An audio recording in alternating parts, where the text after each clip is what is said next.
Hello friends, எல்லோரும் எப்படி இருக்கீங்க? இன்றைக்கி நம்ம வீடியோவில் என்ன பார்க்க போகிறோம் அப்படின்னா, நம்ம வந்து இன்றைக்கி மார்னிங் ரொட்டீன் தான் பார்க்க போகிறோம்.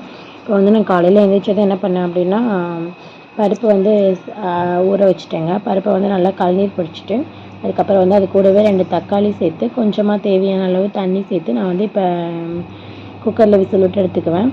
பருப்பு வேகிறதுக்கு வந்து ஒரு சிலர் வந்துட்டு எண்ணெய் சேர்ப்பாங்க. நான் வந்து எண்ணெய் சேர்க்க மாட்டேங்க. எண்ணெய் சேர்க்காம அப்படியே வந்துட்டு தண்ணியும் பருப்பு அதுக்கப்புறம் தக்காளியும் சேர்த்து நல்லா வந்துட்டு 2 விசில் விட்டு இறக்கிக்கிறேன். அந்த கேப்பில் வந்துட்டு நான் கொஞ்சமாக புளி வந்து ஊற வச்சுக்கிறேன் ரசத்துக்கு. ஏன்னா எங்கள் வீட்டில் எல்லாத்துக்குமே ரசம் தேவைப்படும். அதனால் நான் வந்து ரசத்துக்கு புளி ஊற வச்சதுக்கப்புறமா ஒரு 1/2 டேபிள் ஸ்பூன் அளவுக்கு ஜீரகம், 1/4 டேபிள் ஸ்பூன் அளவுக்கு மிளகு சேர்த்து நல்லா வந்து மைய அரைச்சிக்கிறேன். அதுக்கப்புறம் தேவையான அளவு பூண்டு சேர்த்து நல்லா இடிச்சுக்கிறேன். இதை வந்து நீங்கள் மிக்சிலேயே அப்படியே குறைப்பாக அரைச்சிட்டு நான் வந்து இடிச்சுக்கிறேன். அதுக்கப்புறம் வந்து கொஞ்சமாக கருவேப்பிலை, கொஞ்சம் கொத்தமல்லி தழை, அதுக்கப்புறம் 2 வரமிளகாய் சேர்த்து இடிச்சுக்கலாம். நான் வந்துட்டு குழந்தைங்களுக்கு கொடுக்குறேன் அப்படின்றதால எப்போவுமே கிள்ளி தாங்க சேர்ப்பேன். ஏன்னா காரம் அதிகமாயிரும் இல்லையா, அதனால நான் வந்து கிள்ளி தான் சேர்ப்பேன். இப்போ வந்து அதெல்லாம் ரெடி பண்ணுற கேப்பில் வந்து பருப்பு வந்து விசில் வந்து அடங்கிருச்சு.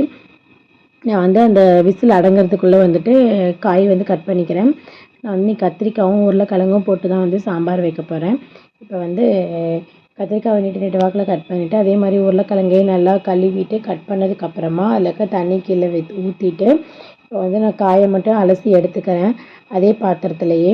இப்போ வந்து சாம்பாருக்கு எந்த அளவுக்கு தண்ணி தேவையோ அந்த அளவுக்கு தண்ணி சேர்த்து ஒரு 2லேருந்து 2.5 டேபிள் ஸ்பூன் அளவுக்கு வந்துட்டு நான் மிளகாத்தூள் சேர்த்துக்கிறேன். இந்த மிளகாத்தூள் வந்து வீட்டிலையே அரைச்ச மிளகாத்தூளுங்க. அதனால் நான் வந்து 2.5 ஸ்பூன் அளவுக்கு கரெக்டாக இருக்கும். ஏன்னா காரம் அதிகமாக இருக்குன்னு நீங்கள் நினைக்க வேணாம், கரெக்டாக இருக்கும்.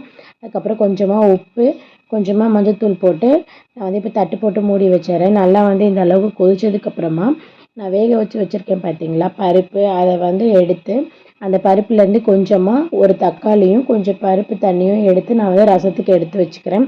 ஏன்னா பருப்பு தண்ணி ரசத்துக்கு போட்டோம் அப்படின்னா நல்லா டேஸ்ட்டாக இருக்கும். அதனால் வந்துட்டு நான் வந்து பருப்பு தண்ணி வந்து எடுத்ததுக்கப்புறமா மீதி இருக்கிறத வந்து தக்காளி நல்லா மசிச்சு விட்டு பருப்பையும் 2 மசிச்சு விட்டு, ஏன்னா ஆல்ரெடி வெந்திருக்கும், ரொம்ப மசிக்கணும்னு அவசியம் இல்லை. ஓரளவுக்கு வந்து நல்லா மசித்ததுக்கப்புறமா அதை வந்து நான் சாம்பார் இதில் வந்து நான் சேர்த்துக்கிறேன். சேர்த்ததுக்கப்புறமா உங்களுக்கு இன்னும் கொஞ்சம் தண்ணி வேணும் அப்படின்னா அந்த பாத்திரத்தையே அப்படியே லைட்டாக வந்து அலசி நான் வந்து திரும்பவும் தண்ணி ஊற்றிக்கலாம்.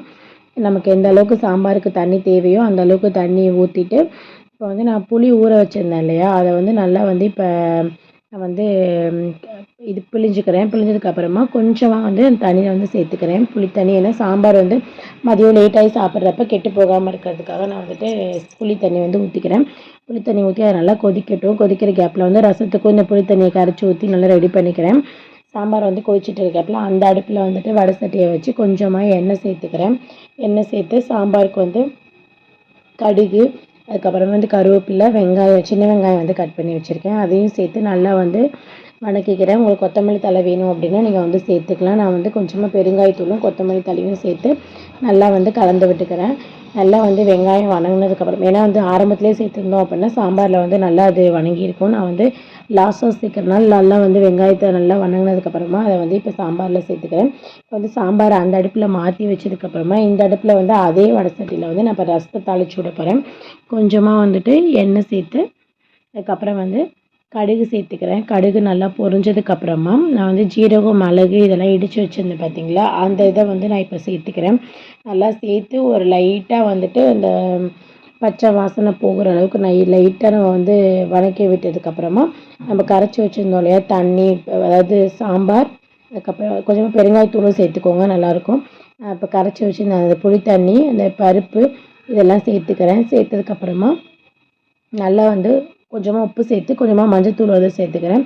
இப்போ வந்து நல்லா கலந்து விட்டதுக்கப்புறமா நல்லா வந்து ஒரு அது இந்த மாதிரி நுரை கட்டி வந்ததுக்கப்புறம் ரசத்தை ஆஃப் பண்ணிங்க அப்படின்னா ரசம் வந்து செம்ம டேஸ்ட்டாக இருக்கும். அவ்வளோதாங்க, இப்போ நுரை கட்டி வந்துச்சு. இப்போ வந்து நான் ரசத்தை ஆஃப் பண்ணிக்கிறேன். ரசத்தை ஆஃப் பண்ணி பாத்திரத்துக்கு மாற்றினதுக்கப்புறமா இப்போ வந்து அதே குக்கர்லேயே வந்து சாதம் வச்சுட்டேன். மறுபடியும் வதக்கிட்டு இருந்தோம் அப்படின்னா டைம் ஆகும். அதனால இப்போ அதே குக்கர்லேயே வந்து சாதம் வச்சுட்டேன். இந்த சைடு சாம்பார் ரெடி ஆகிடுச்சு, ரசமும் ரெடி ஆகிடுச்சு. இப்போ வந்து பொரியலுக்கு வந்து கொஞ்சமாக பருப்பு தனியாக எடுத்து வச்சுருந்தேங்க.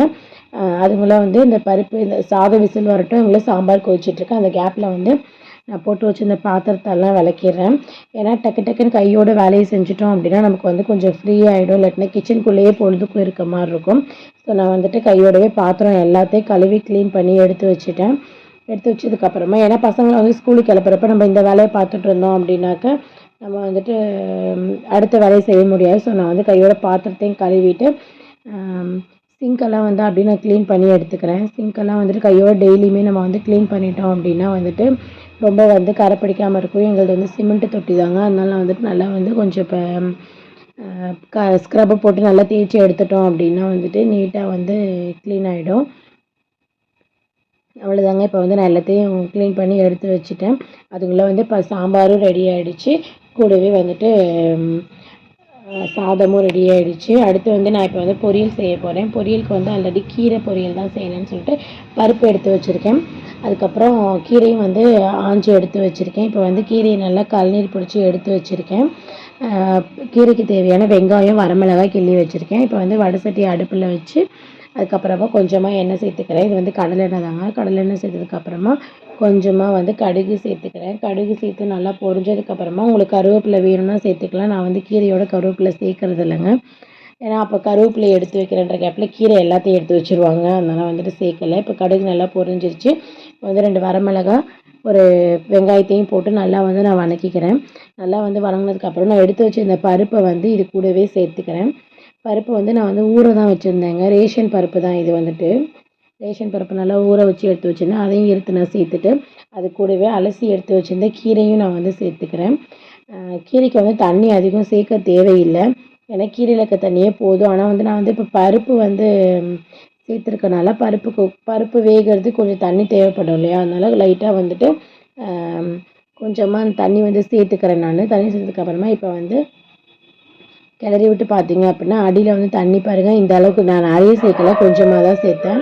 அதனால் பருப்பு வந்து இப்போ எந்த அளவுக்கு வெந்திருக்குன்னு இப்போ ஏன்னா மேலே வந்து நான் எடுத்து விடலை. எடுத்து விட்டுட்டோம் அப்படின்னா பருப்பு வந்து வேகாது. அதனால அடியிலே இருக்கட்டும், நான் கிளறியே விடலை.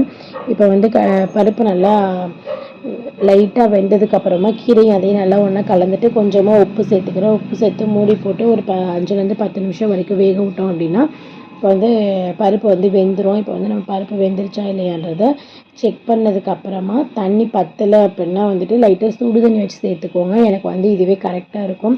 எனக்கு வந்து நான் பருப்பு வெந்துருச்சான்னு செக் பண்ணுவேன். பருப்பு வந்து நல்லாவே மைய வெந்துருச்சு. அதனால் வந்துட்டு இப்போ நல்லா ஒரு 2 கிளறினதுக்கப்புறமா கொஞ்சமாக வந்து தேங்காய் பூ சேர்த்துக்கிறேன். தேங்காய் பூ சேர்த்தோம் அப்படின்னா டேஸ்ட் நல்லாயிருக்கும். உங்களுக்கு வேணாம் அப்படின்னா நீங்கள் இப்படியே கூட விட்டுடலாம்.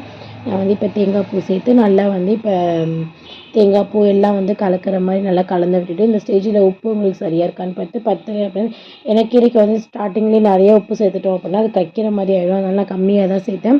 உங்களுக்கு வந்து இப்போதைக்கு உப்பு பத்தலை சாப்பிட்டு பார்த்துட்டேன் அப்படின்னா லைட்டாக வந்து தூவிக்கோங்க. ரொம்ப சேர்க்காதீங்க. ஏன்னா நேரம் ஆக ஆக கீரைக்கு வந்து உப்பு வந்து அதிகமாக எடுக்கும். அதனால் வந்து அவ்வளோதாங்க. சூப்பராக வந்து இப்போ வந்து கீரை பொரியல் வந்து ரெடி ஆகிடுச்சு. அடுத்து வந்து பையனுக்கு வந்து ஸ்கூலுக்கு கிளப்பி விடுறதுக்காக நான் வந்து இப்போ தோசை ஊற்ற போகிறேன்.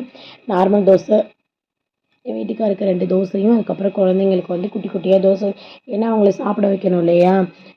அவங்க கேட்குற மாதிரி தோசையை ஊற்றி கொடுத்தா தான் வந்து அவங்க வந்து சாப்பிட்றாங்க. இல்லாட்டினா எனக்கு வேணாம் வேணாம் அப்படின்றாங்க. ஸோ வந்து நான் குட்டி குட்டியாக தோசை வந்து ஊற்றி சாம்பார் காலையில் வச்சேன் இல்லையா? அதுலேயே வந்து நான் வந்து காலையில் மார்னிங் பிரேக்ஃபாஸ்ட் வந்து முடிச்சுட்டேங்க. ஏன்னா சட்னி அரைச்சோம் அப்படின்னா டைம் ஆகிடும், கிளப்ப முடியாது. 2 பேரையும் வச்சுட்டு கிளப்புறதுங்கிறது ரொம்ப கஷ்டமாக இருக்கும்.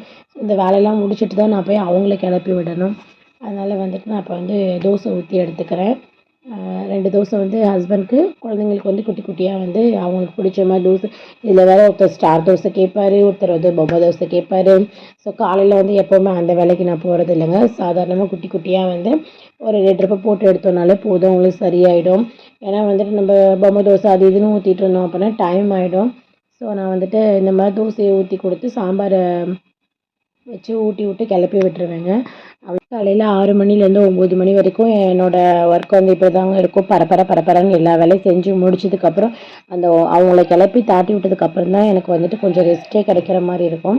அதுக்கப்புறம் தான் கொஞ்சம் ரிலாக்ஸாக இருக்கிற மாதிரி இருக்கும். இப்போ வந்து தோசை ரெடி பண்ணியாச்சு, சாதமும் ரெடி ஆகிடுச்சு. ஹஸ்பண்டுக்கு லஞ்ச் கட்டிட்டு பசங்களுக்கு வந்து சாப்பாடை ஊட்டி விட்டு லஞ்ச் கட்டி அனுப்பிச்சிட்டோம் அப்படின்னா வேலை வந்து முடிஞ்சிருங்க. இப்படி தான் என்னோடய மார்னிங் ரொட்டீன் போகும். உங்களுக்கு எப்படி போகுன்றதை எனக்கு கமெண்ட் பண்ணுங்கள். இப்போ வந்து சுட சுட சாதம் ரெடி ஆகிடுச்சு. அதுக்கப்புறம் வந்துட்டு ரசம் ரெடி ஆகிடுச்சு. சாம்பார் கத்திரிக்காய் உருளைக்கிழங்கு போட்டு சாம்பார் ரெடி, கீரை பொரியல் ரெடி. இந்த வீடியோ உங்களுக்கு பிடிச்சிருந்துச்சு அப்படின்னா என்னோடய சேனலை மறந்துடாமல் சப்ஸ்கிரைப் பண்ணிக்கோங்க. தேங்க்யூ, பாய். நெக்ஸ்ட் விலாகில் பார்க்கலாம்.